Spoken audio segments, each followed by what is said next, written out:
Hey, and welcome, gurus, to this lesson, Application Gateway Components. I'm Chase, your Azure Training Architect here at A Cloud Guru, a Pluralsight company, and it's in this lesson that we're going to start off by talking about the deployment options available to us for Application Gateway. We'll then get into describing the front-end configuration that we might select for Application Gateway. We'll describe the listeners component, the routing rules, and its various components that tie together everything that allows us to route traffic for our application gateway. And then we're going to jump into understanding that end-to-end encryption and comparing that with TLS termination. We'll then take a look at an overview of rewrite rules and how we can use those to rewrite our URLs. And then we're going to wrap up this lesson with some key takeaways for application gateway components. Without further ado, let's get started. With application gateway, when we're configuring it, we have deployment options and configuration details that we have to fill out, such as our subscription and resource group selection, where we're going to deploy the application gateway, the name of the application gateway, the region we want to deploy this resource in, the tier or the SKU we want to use, be that a V1 or V2 with or without web application firewall, whether or not we want to enable auto-scaling if we choose a V2 SKU, whether or not we want to set a minimum or maximum scale units or set the scale units to a specific instance count, whether or not we want to make it a single AZ deployment or multi-AZ deployment when using a V2 SKU, whether or not we want to support HTTP2, which has to be enabled because it is not by default, and what we want our VNet and subnet selection to be. Basically, what virtual network and subnet we want to deploy this resource into. Again, we have to have that purpose-built subnet. Now, once we've got all of those deployment details configured for our Azure Application Gateway, we then have to move into configuring the front-end component.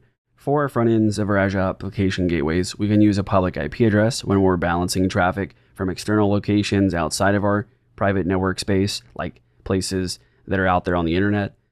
We also can choose whether or not we want to use a private IP address when we're balancing for traffic that is inside of our private network address space, like our virtual network. And additionally, we can use public and private to support both of those scenarios for our Azure Application Gateway. Now, it's important to also remember that our standard V2 and our WAF V2, so basically the V2 SKUs, do not support private IP only for front-end configuration, as we have with V1. With V2, we have to use public or public and private.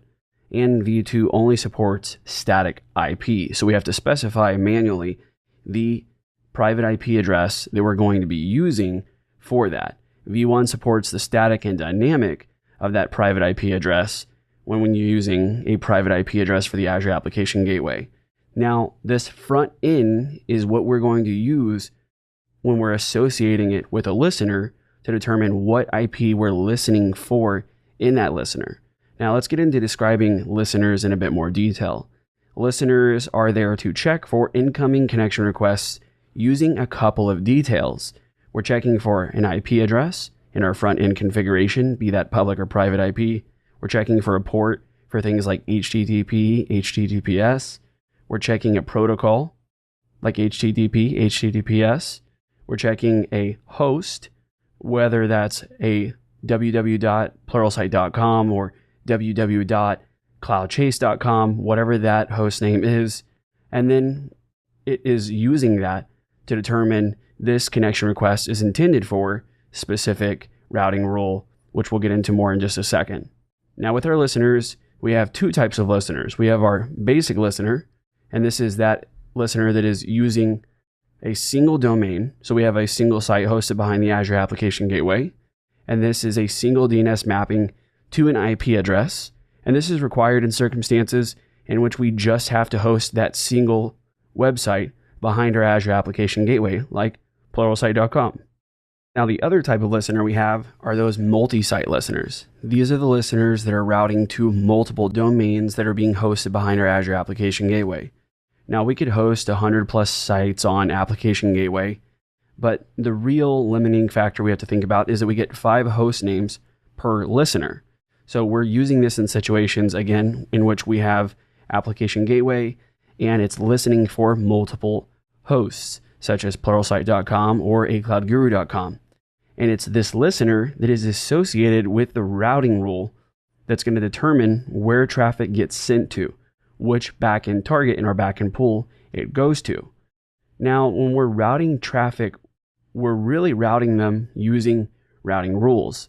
These routing rules bind the listener, the backend target, and the HTTP settings all together.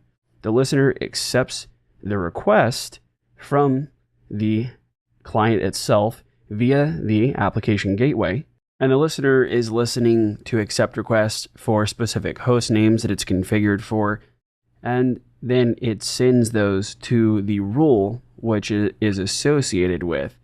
And there's a one-to-one association with that routing rule and the listener, and that routing rule is what is used to forward that request to a specific backend target, like a virtual machine.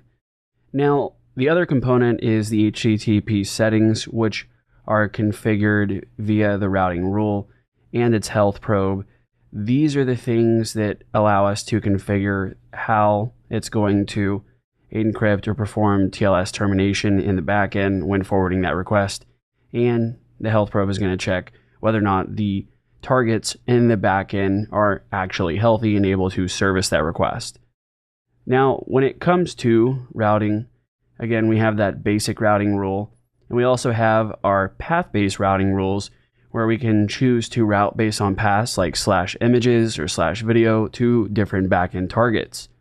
We also have our redirection setting where we can choose to redirect to either places like another listener inside of our application gateway or redirect entirely to other sites externally.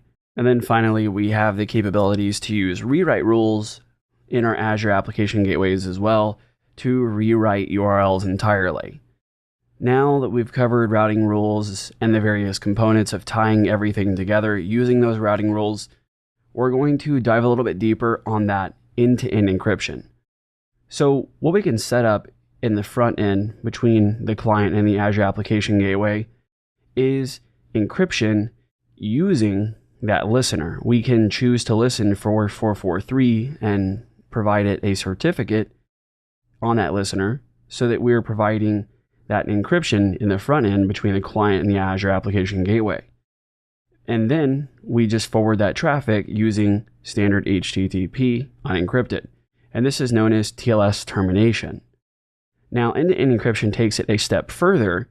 And what happens here is we are doing the encryption on the back end as well, providing that end-to-end encryption. How this is happening is whenever the client makes a request to the Azure application gateway and it goes to the listener has that cert, and that cert configuration allows us to encrypt traffic in the front end between the client and the application gateway. But then on our routing rule, the HTTP settings associated with it allow us to configure a certification to allow us to determine whether or not we want to encrypt in the backend between the application gateway and the actual backend target that it is configured for on the routing rule. And this provides us that end-to-end encryption. Now that we've covered that, let's take an overview look at our rewrite rules. Using our rewrite rules, we can rewrite requests and responses. We can use this to translate URLs basically. So say for example, we have ps.com/courses/az-700. We can translate even things like our URLs and query string parameters so that it can end up as acg.com/courses.aspx with a query string of ID equaling az-700. We also can do things like modify our HTTP headers using our rewrite rules. So there's a lot that we can do to control how we manage where traffic goes to using the various rule types available to us with our rewrite rules. Now at this point, gurus, we're going to wrap up this lesson with some key takeaways for our application gateway components. With application gateway, there are really 4 components that we need to make sure we understand. We have that front-end IP configuration, be that private or public endpoints for accessing that load balancing solution internally or externally. Then we have that backend pool, which is our targets in that backend consisting of compute solutions like Azure virtual machines, virtual machine scale sets, app services, IP addresses, fully qualified domain names. And these are just those compute resources that are actually running behind our Azure Application Gateway.